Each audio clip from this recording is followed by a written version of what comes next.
Psychopharmacology presentation. My name is Sylvia Wakama. Brief overview. Resveratrol can be used to treat mood and mental disorders such as autism-related irritability, bipolar I disorder, and schizophrenia. Resveratrol is classified as an atypical antipsychotic. The drug may be utilized as a second-generation anti-manic agent. This drug's mechanism of action is attributed to restoring the natural balance of chemicals in the brain.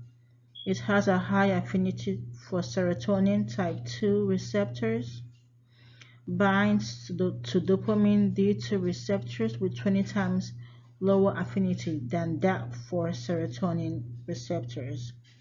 It metabolizes in the liver by CYP2D6 and excreted through urine and feces. It has a half-life of 20 hours for oral medications, 3 to 6 days for intramuscular, and 9 to 11 days for subcutaneous forms of medications. Side effects include dizziness, lightheadedness, drowsiness, nausea, weight gain, and fatigue. Case study 1. 47-year-old Caucasian American male with complaints stating, "My job as a teacher does not showcase my true calling. I need some time to soul search by traveling around the world, but my wife doesn't understand." Patient is accompanied by a wife who brought him in for evaluation because she feels he is not acting rationally. Patient has recently left his job as a high school teacher 4 weeks ago and has refused to apply for any job positions. He feels that being a teacher does not bring out his true calling and needs time to find what is truly his calling in life. Over the past 2 weeks, he has been buying inspirational books that teaches about life's calling. He has started fasting for 12 hours a day and has difficulty sleeping. He has become more irritable and very aggressive. Wife reports that he has been booking different flight tickets for his world tour to meet with different religious entities to find his true calling in life. He feels he needs to travel immediately before it's too late to save people. Current medications include lisinopril. Past psych history is anxiety. Past psych meds is Prozac. He denies any substance or street drug use. And past medical history is high blood pressure. Continuation. Has no known drug allergies. Mother has history of diabetes. Father has a history of hypertension. Social history, just normal growth and development. Patient has a master's degree in education. He is married with no children. He worked as a teacher for 12 years until he resigned 4 weeks ago. Patient's appearance is casual and neat. He is cooperative with motor activity within normal limits. His speech is normal in volume but excessive, fast rate and aggressive tone. He appears flat affect but alert and oriented to time, place, person, and situation. His thought process is erratic with flight of ideas. He denies suicidal ideation. Diagnostic tests will include Young Mania Rating Scale. Patient has a great family support. His wife is very involved with his care. Liability is that he feels his thoughts are rational. Patient is cooperative but easily distracted. He does not understand. He does not always maintain full eye contact. He constantly checks his cell phone. He has had significant weight loss. Case number 2 is a 27-year-old African American female Chief complaint: I am pregnant and overwhelmed. I can't enjoy the things I used to enjoy. I am not happy, but my coworkers need me. Patient states that her job as a leasing agent is overwhelming and affects her social life. She feels that her job is taking over her life and does not have time to enjoy her life or hang out with her friends without thinking about her job. She explains that over the past 2 years, she has found it difficult to fall asleep and sleeps throughout the day. She also complains of decreased sexual desire and does not want to get into any relationship. She feels that she cannot control her mood and that they swing up and down with periods of extreme irritation to periods of extreme sadness.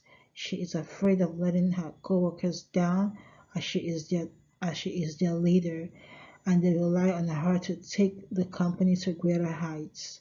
She is overwhelmed by the responsibilities of her job and has recently been promoted as team leader 6 weeks ago, which she feels is taking a toll on her. Current medication includes bupropion, hydrochloride, and prenatal vitamins. Past psych history: patient has a history of depression and anxiety, which has been treated in outpatient clinics. Past psych meds include bupropion, hydrochloride, and hydroxyzine. Denies any history of street drugs. No medical history. She has allergies to penicillin. Um, History: mother has history of depression, father hypertension and heart disease, sister had depression. She has normal growth and development. Mental status: patient's appearance is casual and neat. She is cooperative with motor activity within normal limits. Her speech is normal in volume, rate, but monotone. She she has a depressed mood with flat affect. She is alert and oriented to time, place, person, and situation. Her thought process is logical and appropriate. She denies any suicidal ideation. Patient is intelligent. She has a good health insurance. Liability is that she doesn't have a very good family support. Patient is cooperative but has a flat affect. She has poor eye contact. She has loss of energy and loss of interest in activities. She has excessive feeling of guilt and has gained weight. She also has difficulty falling asleep. Diagnosis is based on the patient's history and clinical course. Several infections, especially chronic infections, can produce a presentation of depression in the patient. Labs will include CBC, CMP, ESR, and thyroid panel. For case 1 formulation, with patients presenting chief complaints, um, um, he has racing thoughts, aggressive, and makes impulsive decisions. And with case number 2, the patient has decreased desire in previously enjoyed activities and low mood. My differential diagnoses are anxiety disorder, hypothyroidism, and schizoaffective disorder.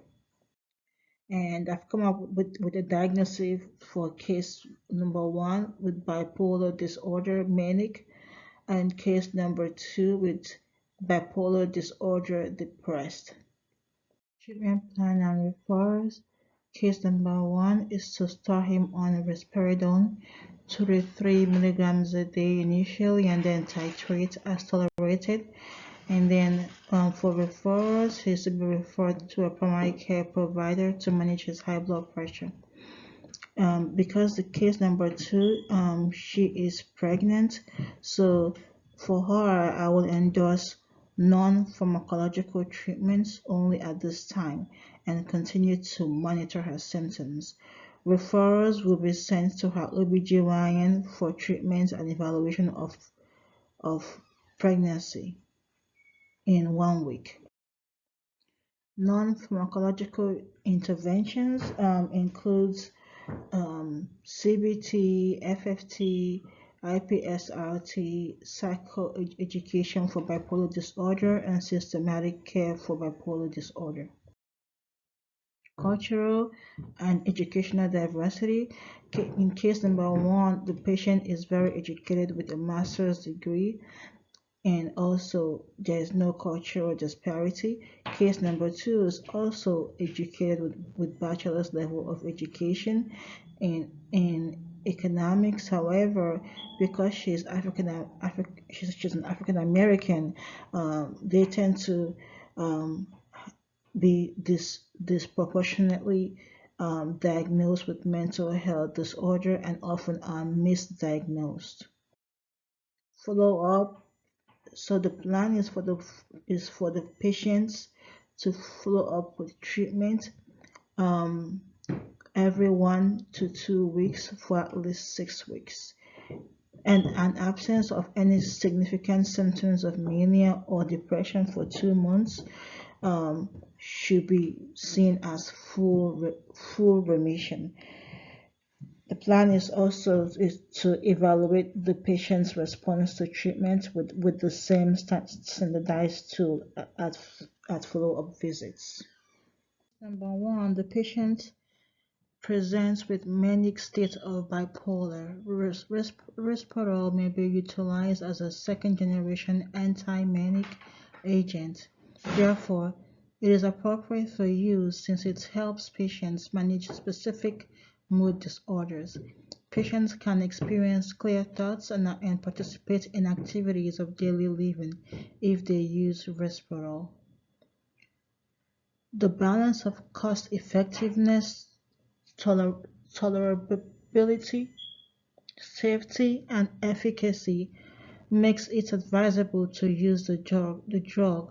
Therefore, Risperdal will be very appropriate for case number one who is in a manic state bipolar. For case number two, patient has a family history of heart disease. She is also pregnant. A person's medical history must be considered before issuing a prescription of Risperdal. In fact, conditions such as slow heart rate, heart failure, QT prolongation, and family history of cardiac-related problems indicate higher risk of complications. Risperdal can increase the body's level of blood sugar and instigate or worsen diabetes. Due to her pregnant state, she is at increased risk of developing gestational diabetes. Therefore, it will not be appropriate to initiate treatment with Risperdal. This exercise has made me understand the clear differentiation of bipolar with manic and bipolar with depressed presentation. It also shows that individuals presenting with bipolar disorder may have different presentations, therefore requiring individualized treatment. Thank you so much.